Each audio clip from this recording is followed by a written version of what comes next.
Hi, friends. Welcome to episode 28 of Your Story Within podcast. Today, we're going to talk about the job search and everything that goes into it. So, open question and answer session, if you will. And I was supposed to have my podcast partner, Melanie, with me, but something came up. So, it's just me, folks. If you have questions, please reach out. Let me know. I'll be checking the comment section. And bear with me. You know how I am with this technology. All right. So I get asked so many questions with regard to the job search, okay, about resumes and applications, applicant tracking systems, interviewing, and whatnot. So I compiled a list of all of the common questions that I get asked, and we're going to go through them so you have them. So if you're watching this live, awesome. But if you're watching this on replay, you'll be able to fast forward through to a particular section on a question you need the answer to. All right, so let's start with jobs. So I often get asked, hey, Jeannine, I've submitted tons of applications, but I haven't heard back from anybody. What am I doing wrong? Well, when it comes to submitting job applications, there's a couple things. Remember, it's about quality, not quantity. I have some former clients say, hey, I've applied to, XYZ company and I applied for every job that they have available. Well, that is not a good idea. And here's why. I actually received feedback from recruiters that say when people submit to every job that they have available within a company, that tells them that they're either desperate or that they don't have a clue as to what their value is or what they're a real expert in. So they tend to discount those and don't even take them seriously. They really get rid of the applications. They have, like I told you last week on the podcast, about 250. They don't have time to keep looking to see where you're a good fit. If you don't know where you're a good fit, how are they supposed to know? Okay, so stop sending out a bunch of resumes to the same company. Do targeted, focused resumes. Network with that company. Use LinkedIn instead and find people within the company that you can talk to help you get the job you really want there. And I'm going to post this. I actually wrote a blog article about applying to multiple jobs and why it's not good to do it. Here's the link to that. That was back in 2018 and people are still doing it. So check out that blog article. A lot more detail on how you can be more strategic and how you can network your way to that job you want with that company. Okay. Let me close that out there. All right. The other thing is, did you tailor your resume for that job? Now, I'm not talking about the multiple job stuff. Okay, we've moved on, but you're still waiting. You've applied for, one job, one company, and you haven't heard anything. And now it's, 2 weeks, 3 weeks, and nothing. Well, did you tailor your resume to that job? If you didn't tailor it, then how is the reviewer going to know that you're actually a good fit? You have to use some of the language from the job posting to include in your resume. One, to make it through an applicant tracking system, if the company uses it, which most do. But if you're going with a small company or sometimes even medium nowadays, you want to make sure you target it. You want to make it crystal clear for the reviewer that you are the perfect candidate and to keep your resume. And also remember, the resume, like we talked about on last week's podcast, if you did not see it, you can go to podcasts here where I house all my podcasts. 2 weeks straight, last week and the week before, I talked about creating a visually appealing resume as well as a resume that is filled with the right type of content. Don't use overused words and those types of things, which I'll hit on a little bit more in the later segment of this episode. But yeah, so make sure your resume is appealing to the reviewer and contains the language that it needs to contain. Because again, 250 resumes, folks, that's the average position acquires. So make sure you're tailoring it. All right. And I see LinkedIn didn't go live for some reason, so I'm not sure what's going on with that. I will have to post that later. Sorry for my LinkedIn fans. Okay, next question. Will applying for a job in a different state hurt my chances of getting hired? Well, this is one of those questions that's it depends. And the reason for that is, will you require the company to help you relocate? Well, if the company has no funds, depending on the time of year it is as well, then yeah, it could hurt your chances. However, that's not always the case. Usually jobs that will pay for relocation state that in the job posting. Um, just make it clear in your on your resume. You can put the state and the city and state where you live, but you can also put and where you're willing to relocate. Uh, Folks, you also have your cover letter. So make sure in your cover letter you clearly state that you're willing to move.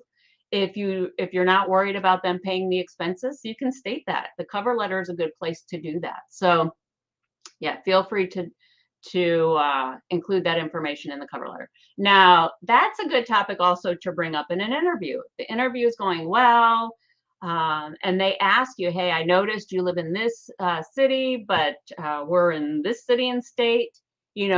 How is that going to work? Best interviews are conversations. Just have the conversation. You'll be able to feel out if they're willing to help with relocation or what their stance is on that. Okay. All right. Oh, this one I typically get from recent graduates. So they typically ask me, Jeannine, I need a job to get a job, but I can't get a job without having a job. Yes, but there's some things you can do, recent grads. There's some things you can do. So you can volunteer. That counts as experience. You can do community service. That counts as experience. An internship, even if it's unpaid, that counts as experience. And if you've done none of that, which I highly recommend you do, but if you've done none of that, have you worked on a course project while you were in college? I'm sure you've done, one project, especially being a professor myself, having taught for 18 years, usually at least one class, you're given a group project to work on or an individual project. You can count that. Just be sure to detail what the project was. So let me give you an example. My son, who is actually 17 and he's in high school, he's in an entrepreneur and business, gosh, tongue twister there, entrepreneurship and business academy.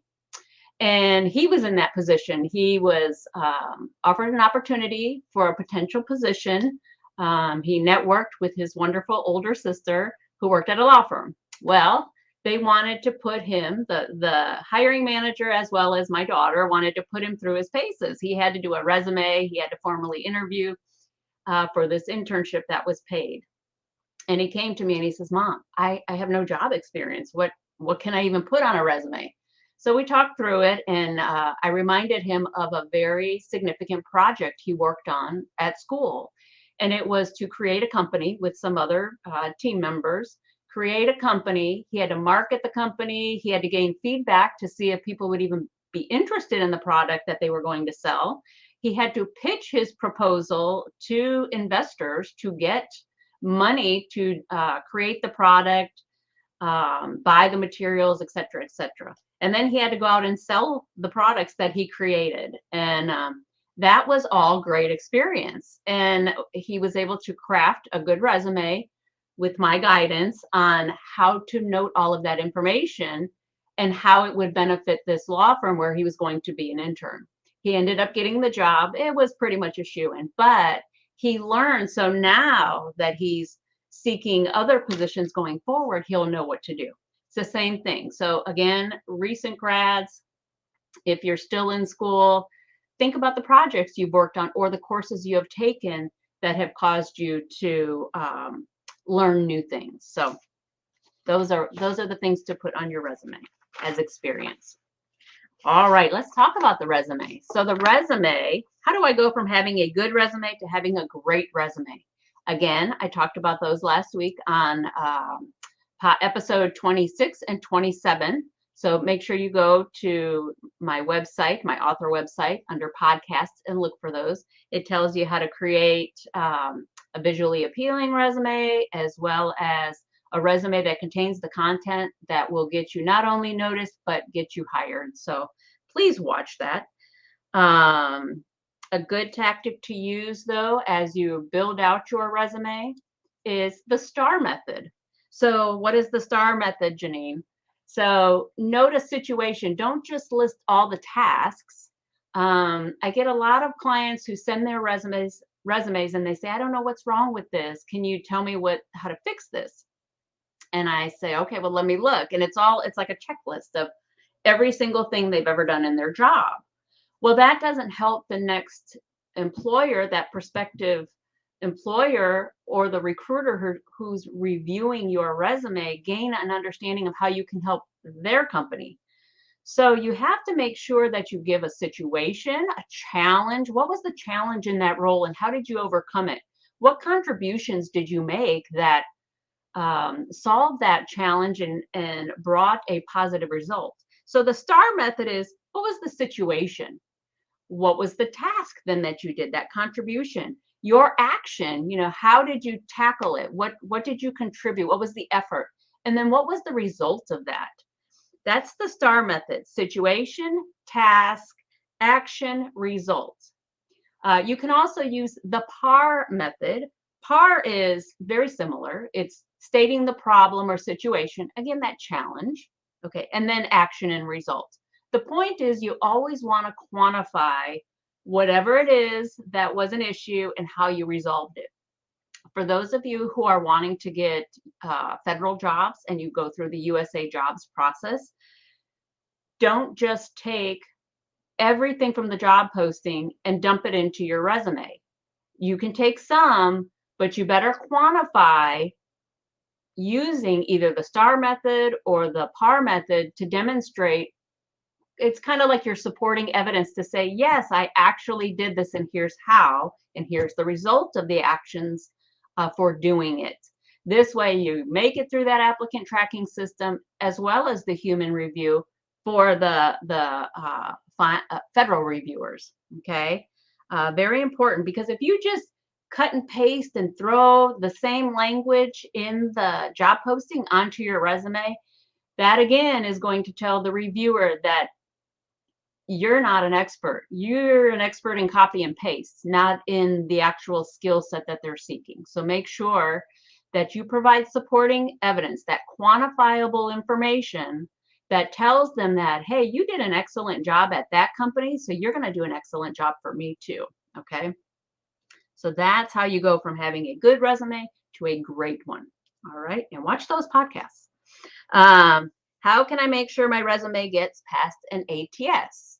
So an ATS is an applicant tracking system. To get past the applicant tracking system, you have to do a couple of things. Let me try to get this LinkedIn going again. I'm not sure why now they're live. Sorry, LinkedIn fans. I'm not 100% sure what happened on the technical side, but please review the beginning of this so you don't miss some of those important responses I gave for the questions that I posed. All right, we're jumping back into resume. How can I make sure my resume gets to an ATS system? So there's a couple things you need to do. Do not use graphics. Graphics will not make it through. What'll happen is a graphic will end up garbled.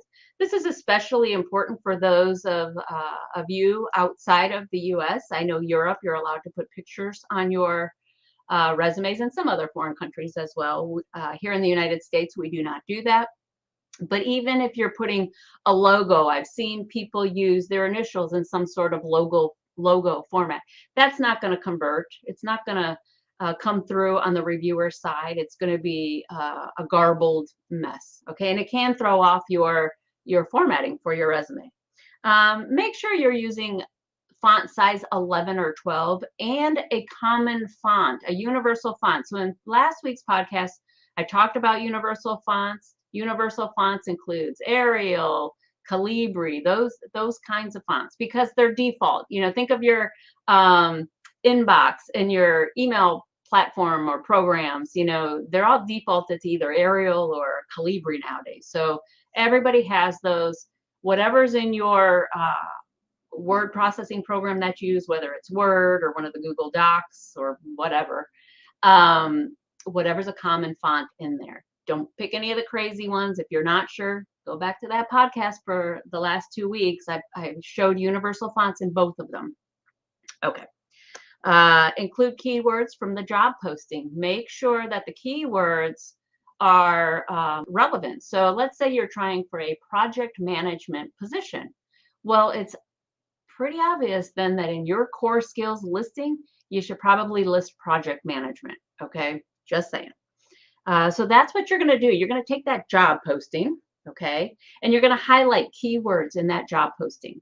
All right, and then you're going to take those keywords and you're going to look at your resume and the listing of your core skills and make sure they're included. That's how you get through an ATS. You have the keywords in there, and then they align to the job posting. Okay, so if you do those things, you'll be pretty good. And then the last thing is make sure your margins. I see a lot of people trying to squeeze so much content onto the paper and they leave these 0.3 margins. Don't do that. I recommend staying at 0.7 all around. So top margin, bottom margin, right and left, make sure it's 0.7 is the lowest you go. Some other resume writers will say 0.5, but I don't like to risk that. I like to use my fonts and use different font sizes to fit the content I need on there. Remember, be strategic, folks. Okay. All right. So what skills are impressive on a resume? Well, I kind of covered that when I just talked about ATS. So again, if the job posting says project management, well, make sure you put project management on there. You want to use the language from the job posting. So that one to me is a little bit redundant of what I just talked about with the ATS. But if you're not sure, get out that highlighter and go through that job posting. If the job posting does not have a lot of information, because there's a lot of job postings out there that say you need to have this degree, that degree, and be willing to do X, Y, Z, and then they don't really give you an outline of what needs to be done, then do a quick internet search on the industry and that particular role you're trying to obtain. So for instance, I was a management consulting at one point in my life. And for management consulting, the role I was going to do was change management. So for change management, I needed to make sure I had change management on my resume, customer relationship management or client relationship management in my case, training, because as a change management expert helping to implement large enterprise resource planning implementations, so basically IT implementations. IT was good to have on there, as well as that training piece. So just do an industry search on that, the industry you're interested in, and then drill down to the role and see what terms you that flow out from your research. And those are the things you're going to want to put in your core skills area. Okay. All right. I feel like I'm talking so fast. I went from decaf coffee back to regular. Still no sugar, so I'm good on that end. But yeah, I'm like zooming. So I apologize if I'm going a little fast today. All right. Ooh, this is a good one I get asked a lot. So when reading a resume, what red flags do recruiters look for? Well, I'll tell you, one of the biggies is grammar. If you don't put your resume in the right format using the right grammar, for instance, if you're in a current position, you're going to use present tense. That means, let's say you do training. So you're going to train, you're going to grade, assist, present, deliver. See what I mean? Those are present tense verbs. If you're not in that job anymore, it was a training job and you're not in there anymore, well, it wouldn't be present tense. You're going to use past tense. So you're going to say trained, delivered, presented, all past tense forms. Okay. So that's key. That's grammar. And then typos. As soon as they see a typo, they're going to pitch that resume. They're going to delete it off the computer. Because here's why. I especially love when people say they're detail oriented and they put that in their core skills as, a soft skill and whatnot. And they say they're detail oriented. And then I look through the resume and I see a typo, or I see that they used a long dash with their dates in one area, or a hyphen in another area, or a short dash in an area for date, all the same dates.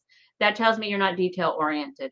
Or if they're not consistent on their resume, say in the experience section they capitalize, all caps, the organization, and then standard upper lowercase for their role. But in the next position they do the opposite. They're not consistent. They're not detail oriented. Not necessarily typos, they're just not consistent. So be consistent. Don't be boring. I talked about boring. I know I keep referencing last week's podcast and the week before, but it's true. Do not be boring. How would you feel if you received 250 of the same exact document? Okay, all black and white, no real differences, same format. It would become tedious and very overwhelming for the recruiter or the hiring authority, right? They'll put it down. Nothing's going to stand out. There's no reason to pick it up. Okay. So don't be boring. It's okay to add color. It's okay to use different size fonts. It's okay to use some shading. Just don't go crazy. Okay. Watch those podcasts where I talk about all that. All right. Overused language. I talked about last time, don't use led and managed. 250 resumes with led and managed. How boring is that? Okay. Used, oversaw, spearheaded, directed. Choose words that will help you stand out. Okay. And then email. People don't realize this, but when you put AOL, Yahoo, Hotmail, that dates you. Okay. It dates you and it tells people that you're not up with technology, because today most people are using in the business world and outside of the business world are Gmail, Outlook, some communication platforms like a Verizon. Do not use AOL, do not use Yahoo, Hotmail, and do not use some that are just not commonly known. You can get a free Gmail email address, use it, create one just for your job search, and that'll keep you focused anyway. Okay. Again, lack of attention to detail. I already talked about that. Be consistent. And then please use bullets. Don't do paragraphs. No paragraphs on resumes. I know years ago that was the thing to do. It is no longer the thing to do. And here's why. Just as technology has streamlined the way we work and live and, in business, things get done a lot faster now, click of a button with a program, right? Well, the job search and the applications that recruiters and HR professionals use also streamline the job search process, that talent acquisition process, the talent management process. Imagine those applicant tracking systems are put in place so that you go from being a candidate to being onboarded to making sure you're trained to performance reviews, yada, yada, yada. It's like this massive system that keeps you going through a process. So when you're working on your resume, you have 6 seconds to sell yourself to whoever's reviewing it, to really impress them. So you're going to want to use a format that helps them see all the important information and make a quick assessment that you're worth reviewing more, that resume more. You're a candidate worthy of further review is what I'm trying to say. So you highlight, format, words and the resume in a particular manner so that they'll want to read more. Okay. So no paragraphs. You have to make it easy for them. For those of you who are in the military, think of a military brief, bottom line up front. Those briefs to the commander, to the admiral, to leadership in any form.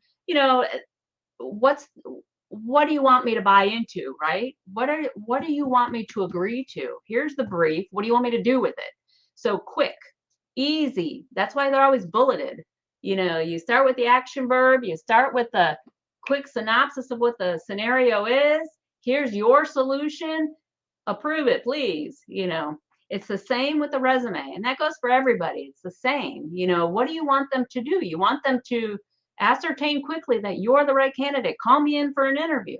Okay, so you got to make their job easy for them. The easier you can make it, the better off you're going to be. It's a win-win. Okay. All right, so grammar, typos, don't use overused language like led and manage, and never use responsible for or accountable for. Just jump right to the action verb. If you were responsible for training, just say trained. Okay. Make sure you pay attention to detail. Don't use outdated email platforms, and bullets instead of paragraphs. Okay. All right, let's jump to interview. Let's jump to the interview stuff. So what questions should I ask in an interview? That's what I typically get. So number one, there's no limit to the amount of questions you can ask, but gauge the interviewer's body language to make sure they're still interested. You don't want to become long-winded and go off on your tangents. As you probably, for those people who know me well, I can go off on tangents. That's why I keep my notes to make sure that I stay on point. If you know that about yourself, it's okay to take one of those pad folios in with you with your notes. You look professional when you do it because you're going to want to write down things they tell you anyway, and you're going to want to have your resume with you in case you need to share it in the room. I always say bring about 5 because you never know who they're going to bring. But watch if they're starting to shift in their chair and they're leaning back, they're done. Okay, wrap it up. Don't ask more questions. But a few of the questions you can ask to really determine if the job is a good fit for you. Because here's the thing, folks, you're interviewing them just as much as they're interviewing you. Okay, because you don't know if you really want to work there. Everything tells you from your company research and from what others have said that you want to work there. But you may find that you're interviewing and you don't like any of the interviewers, that you're just not clicking. Well, imagine working 8 hours a day with those people. Okay, so you want to make sure that it's a good mesh. So some questions you can ask are, why did the person before me who had this role, why did they leave? Why did they leave? Okay. What type of people tend to excel within this organization? I read about the innovative project called XYZ Online. Can you tell me more about it and how it relates to the work I'll be doing or the team is doing? This gives you information to see what you're going to be doing, who you're going to be interacting with, what the day-to-day grind looks like. So try to ask those kinds of questions. Now, be very careful. Never, never, never go to an interview without doing your own research. Don't apply for a job if you haven't researched the company, and do not go unprepared. Okay? It's a waste of your time and it's a waste of their time. I've done several mock interviews with a lot of different groups that I belong to help that, to help transitioning military or to help students, you name it. And I've discovered that they don't prepare as well as they should because they think it's a mock interview. So I hit them with questions about my company because they're provided all of the information.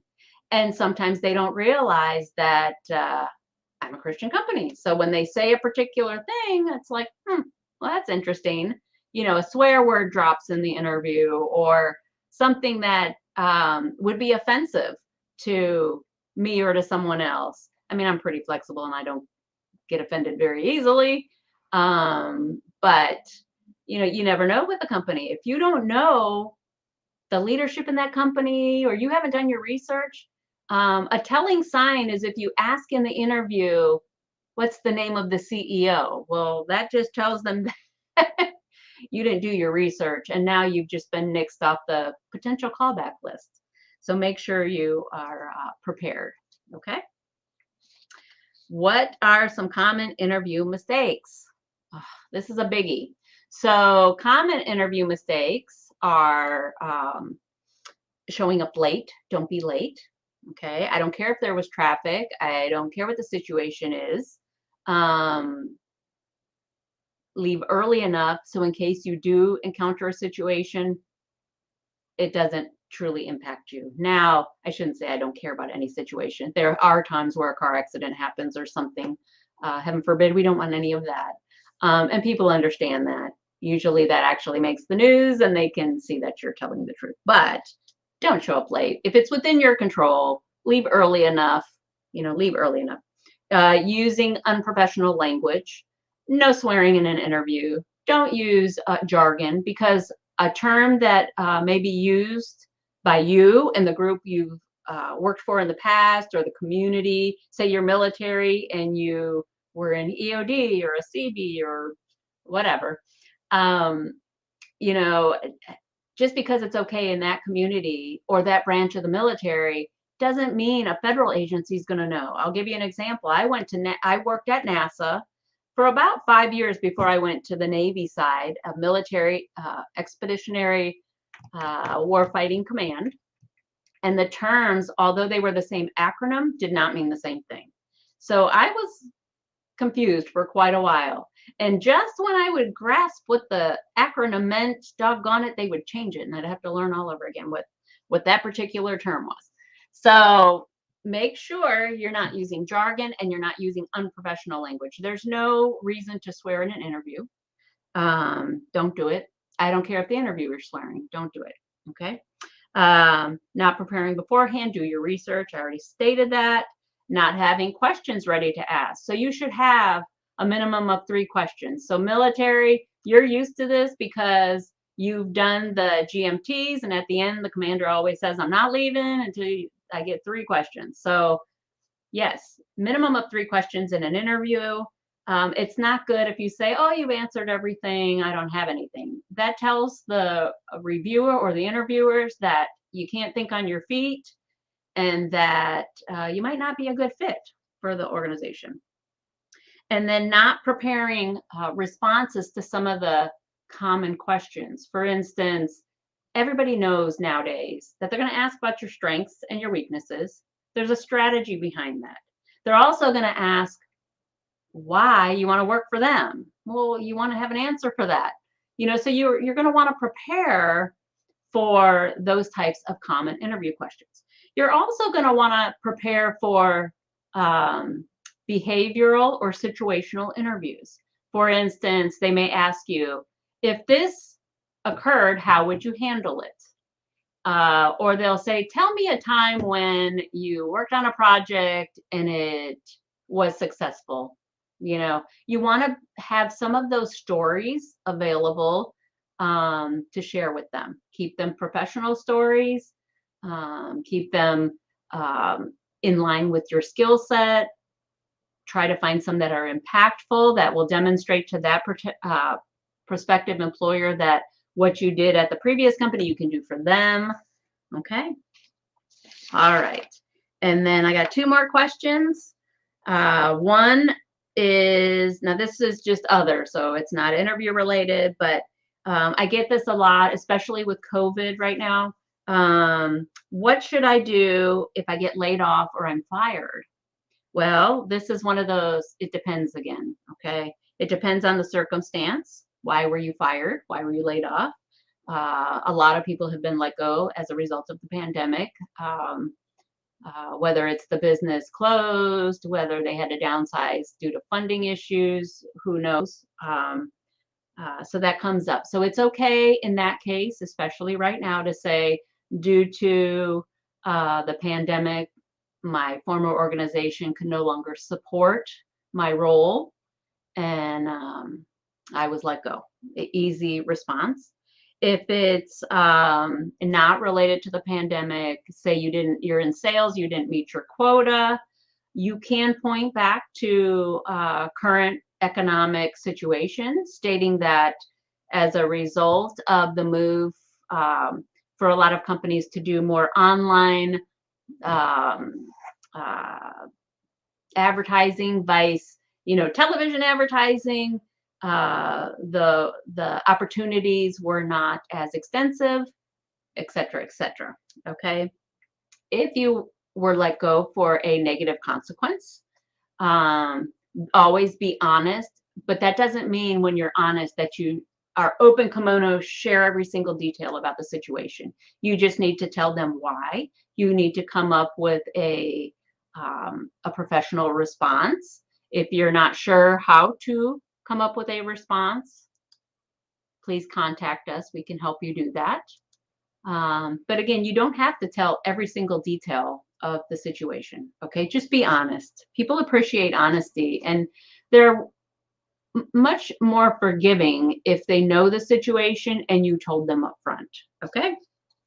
Uh, if you get laid off or you're fired and it is within your financial means to take some time off, take the time off, reset, recenter yourself. A lot of times, what happens is people, it's a blow when you get laid off, you get fired, whatever the case is. It's a blow. You start questioning, do I have the skill set? Am I valuable? Am I worth it? Yes, you absolutely are. Just because one company was not able to keep you does not mean that another company would not value you or help you progress through the ranks. Okay. So if you can take some time to decompress from the situation, start analyzing, your strengths, motivate yourself, give yourself some positive self-talk so you don't go down the path of woe is me and then end up in a position that is beneath you. Okay. Again, if you need help with that, contact us. Happy to help with those kinds of situations. Again, always be honest. If you get an interview for a job, don't talk about how you hated your last job. That would not be good. If you say you were fired for a reason or let go for a reason, again, state the facts. Don't talk about why you hated your last job. Focus on how excited you are about the potential of a new opportunity. Okay. And the last question I typically get, especially, it's finding a job takes time. It doesn't happen overnight like it used to, although there are a lot of jobs out there. In fact, I was, if you're in healthcare, I was looking up positions for a client, and I was just flabbergasted. Thousands of positions, and I'm not talking, the nursing side or whatever. I'm talking, the companies you wouldn't think had a need for particular positions. I mean, I was looking at insurance companies. I was looking at CVS. I didn't even know that CVS and Aetna have now merged. So that was new to me. And along with that were, over 500 plus jobs on everything. If you're in IT, oh my gosh, data analytics, you name it. And this is in the healthcare industry. So thousands upon thousands of jobs exist. You have to do your research and find them. But until you get to that point, if you're not sure how to do company research, again, contact us. We can help with that. But it's hard to stay motivated and optimistic when you're in the midst of that job hunt and nothing's coming along. You're struggling to get that interview and you put out the applications and you're doing all the right things and you have the mindset, finding a job is a job. It takes time, but you got to keep that positive mindset up. And the way to do that is, feel productive. Make sure that you're tracking all of those applications you've put in with the different companies. Make sure you're tracking them. What date did you submit that application? Who did you submit it to?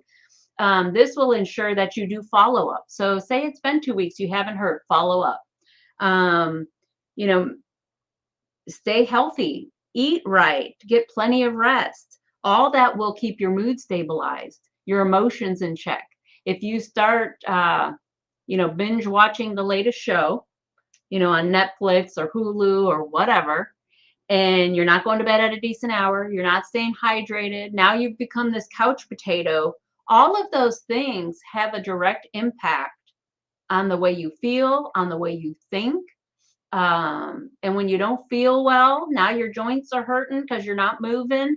Well, then you're not going to have that positive mindset. Now you're going to start thinking of all the negatives. So I talk about that in my book a lot. In fact, Breathe Life into Your Resume, the whole last section is on just that topic, getting your mind right. Chapter 10 and 11 are focused on mindset, because you can have the best skill set in the world. You can have worked at the best jobs, but if your mind's not right, it could sabotage your efforts. Your resume could have a negative tone to it as you're working on it because you're in a negative state of mind. So you don't want to sabotage your efforts. So a strong mindset with goals and staying focused by tracking what you're doing, tracking who you're applying to, who are you networking with, who did you connect with on LinkedIn, doing your networking activities and stuff will keep you motivated and optimistic. Okay. So that's all I have. If anybody has any questions, feel free to share in the comment box. Happy to address them, answer them. If you're watching this on replay, feel free to contact us. Let us know what questions you have. We'll do another follow-on Q&A session to share some of those responses with you. But we need to hear from you, folks. We can only give you the things that you want if you let us know what those are. Okay, so we can continue to share all of this information, but if there's something you really just want to know, here's your opportunity to ask. So that's it. I don't see any questions in the comments. So with that, I'll say, remember to check in with us next week. Next week, I'm going to have a wonderful author on, Susan Beatty. She wrote the book, Carmen's Journey. She's going to come on and talk about her process. She is an older author, started later in life, and she's going to be a fantastic guest. So please tune in for that next Thursday, 11 a.m. Eastern Time. And then the following week, I'm going to have Sandy, from the owner of Celebrate Lit Publicity Group. She's going to talk about getting publicity for your book, different tactics you can use, whether you should hire a company to help you or not, and that kind of stuff. So be sure to tune into that. And I guess that's all I have. I'll have to tell Melanie to check in next time so that you guys can see her. All right. Well, that's it, friends. Thanks for joining. I appreciate you. Bye.